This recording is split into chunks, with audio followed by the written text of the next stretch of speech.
Welcome to I Cook You Cook, and today we're doing country style ribs. Let's get started. Alright, so today we're doing the basic meat and potatoes. And what I want to do with my ribs, I like to let them marinate overnight. So I'm going to go ahead and get my beef a little bit closer to my mixing dish. And today we are using chunk beef. You can either use short rib or whatever beef you can find available. So what I'm going to do is I'm going to go ahead and get my beef, country style ribs. Not yet, but almost. Not even close. In my dish. Now I'm not cooking this on the stovetop and I'm not grilling these ribs. I'm actually using my trusty crock pot. I haven't named the crock pot as yet. I know y'all already met Bertha, the cast iron fryer, but not yet for our crock pot. I don't know. Maybe, but let me not say that. But we're going to name the crock pot at some point. Crock pot is always something good to have in your arsenal of cooking ware. Starting out with is your basic salt. And I have about 2 tablespoons of salt here. I'm going to sprinkle my salt onto my beef. Go ahead and sprinkle this black pepper in. It's about 1 to 1 when it comes to salt and black pepper ratio. So add as much black pepper as you do salt. I got this pimento from Jamaica. I've had it for some time now, and I use it from time to time either to season beef or to even put it in the rice. Love that smell. Alright, just a couple more. Got my pimento in. I'm going to add some brown sugar to this in addition to everything else. Get my trusty green canister out. 1, 2, maybe just 1 more for good measure. Alright, so stir this all up. And like I say, don't be afraid to get in there and put my spoon down because it just can't quite do all my dry ingredients. I'm going to get in here with my hands. I'm going to mix it all in. You know, massage the meat a little bit. There you go. Like I said the other time, don't be afraid to rub the chicken. Well, don't be afraid to rub the beef. There we go. So I got my everything in here. Salt, black pepper, brown sugar, a little bit of pimento seeds. Mixed in quite nicely. Now that I have all my dry ingredients all mixed in, I'm going to wash up and come back with some wet ingredients. So see you in a little bit. Okay, so I'm all washed up and I'm going to go ahead and add my wet ingredients to this. Today I'm adding a little bit of Worcestershire sauce. I want to say it's about, given this much beef, I would say 2 ounces of Worcestershire to this. I'm going to go ahead and pour that on over it. And I might ball in my Worcestershire today, but I think I know what 2 ounces look like. I've seen many 1 ounce glasses in my time, and I think I can add 2 of those together. And I'm going to add 1 last secret ingredients to this. Get that turned up. Guinness. You know, I'm going to let this marinate in Worcestershire, salt and black pepper, brown sugar, and Guinness. And the Guinness is going to give it some great flavor, just to bring this dark meat up a little bit more. You know what? Since I have my Guinness, I'm going to go ahead and try to do the perfect pour before I actually add my Guinness to this. Let me see. I got my trusty glass, the arc. And I love the sweet and bitterness that Guinness has to offer. I think I already messed it up, but I'm going to keep trying. There we go. Okay. I don't know if it's going to work. Let's sit. And then try a little bit more. There we go. See if I'm going to get my rise out of it. It's happening. I think I did it. Okay, so that's the perfect pour. That's how you want to pour your Guinness. You get your nice little froth on top. As much as I want to drink this, I know it should be going somewhere else. So let's go ahead and temptation. Go ahead and pour that on in. Maybe I'll have some left over. I think I might. And yeah, there we go. You know, Guinness it's a classic. Sometimes I like to drink my Guinness at room temperature. I think I really get the full force of the flavors when it's at room temperature versus chilled. I think I get more robust flavors when it sits at room temperature compared to when it's chilled. That should be enough Guinness. And it's going to give me some contrast with bitterness, a little bit of sweetness, mix it with a Worcestershire. We're going to put barbecue sauce in this in the end. So it's going to be really flavorful. You can grill this. You know, I think you really get an intense flavor if it's grilled. But we're going to slow cook this bad boy in our crock pot for 8 hours on low. So low and slow is the name of this game when it comes to making my country style ribs. And we're going to still get the full force of the flavors. This is going to sit in the fridge for the next 6 hours or so, or even overnight. We're going to come back and get things going on our meat and potatoes. But for now, this is country style ribs, and I'll see you in a little bit.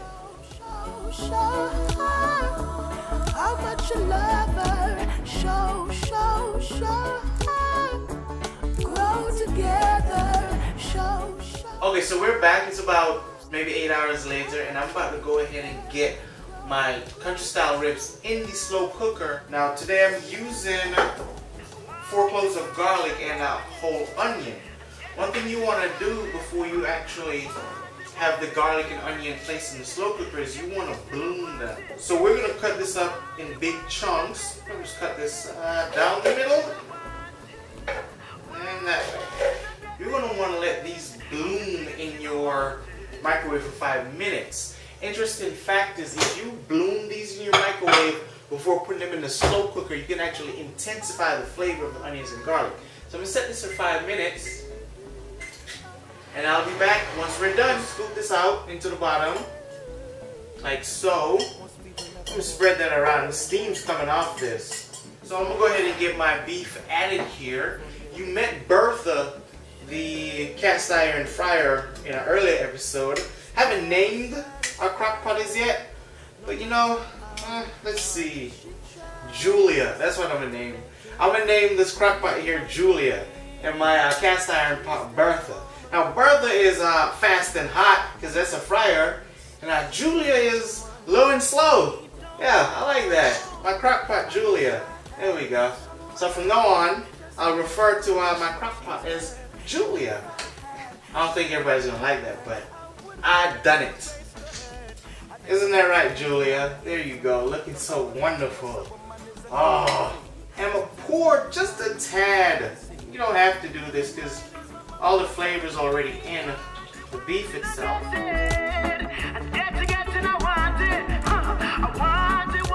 Now that we have everything in, you know, you want to pour or cover this with barbecue sauce. What I have is, I'm using this is Sonny's barbecue sauce. You can use any barbecue sauce that you like. One suggestion is, if you're going to slow cook barbecue sauce, use a barbecue sauce that needs a little bit of preparation time. Maybe a Kraft or something. Sometimes barbecue sauce will say, you know, add for the last 15 minutes. Don't use a barbecue sauce that's ready to eat out the bottle. Sometimes the flavor may not be as great if you cooked it for 6 hours. Okay, so I'm going to go ahead and get my barbecue sauce poured on. Nicely poured in.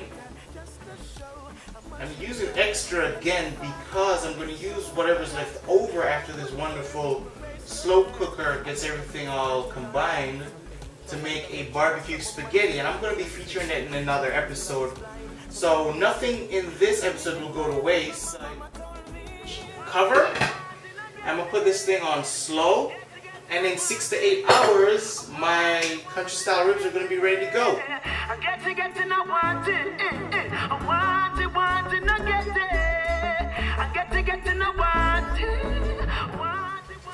Alright, so I'm back. It's roughly 6-7 hours later now. My country style ribs are done. I took the cover off just so I could breathe a little bit. My ribs are completely covered in barbecue sauce. I don't even think I can see the ribs right now. I wish you could actually get a look at this. Go ahead and get working on my potatoes. I think my pot is ready to go, so I need to move quickly here. So pretty much cut the potatoes up. I have 2 quarts of water. I did measure it out in there. And I'm just going to throw my potatoes right on in. Cut that in half. I added salt to this water earlier and it's boiling, so I'm going to go ahead and dump my potatoes in. There we go. In the meantime, I'm going to get my broccoli cut up. Fresh broccoli.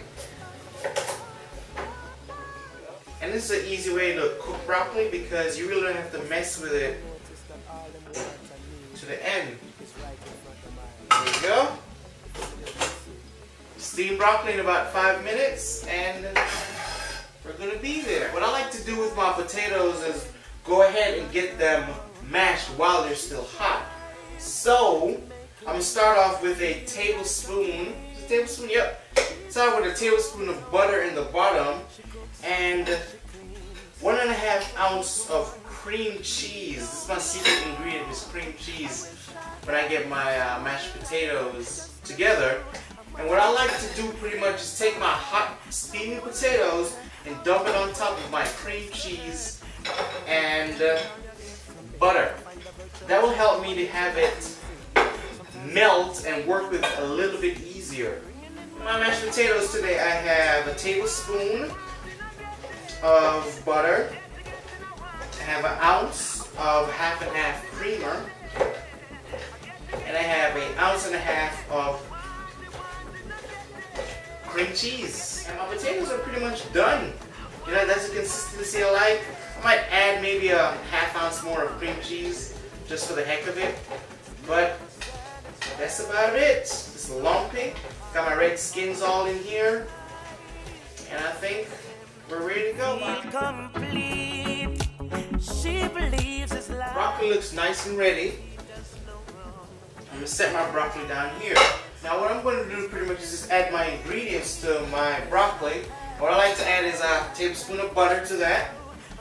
Get my broccoli salted. I'm going to grab the cover for this and give it a final toss. Toss it around. All you have to do now is just garnish with a little bit of lemon juice. There we go. And the lemon juice really helps the broccoli flavor to come out. It really complements the vegetable really well. Well, it's time to serve. Let me get my meal put together and I'll be back in a sec.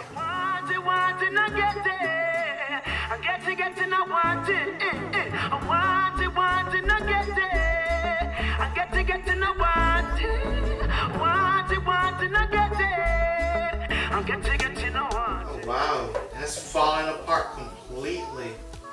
Melt in your mouth. The Guinness is definitely here. I can definitely taste this Guinness. It's not the dominant flavor, but it's subtle. You know, that sweetness from the brown sugar is in here. The barbecue sauce, it held up for the 8-hour slow cooking process. This is pretty good. So, this is our country style ribs. Thank you for hanging out with me today on I Cook You Cook. I really enjoyed this dish. I hope you can enjoy it yourself. And I'll see you again.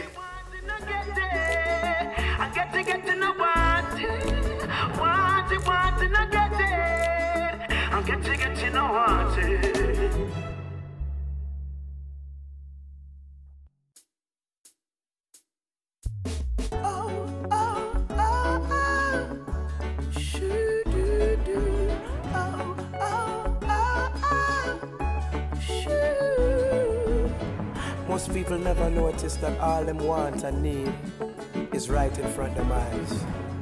If only they could see. He's never satisfied, no matter how hard.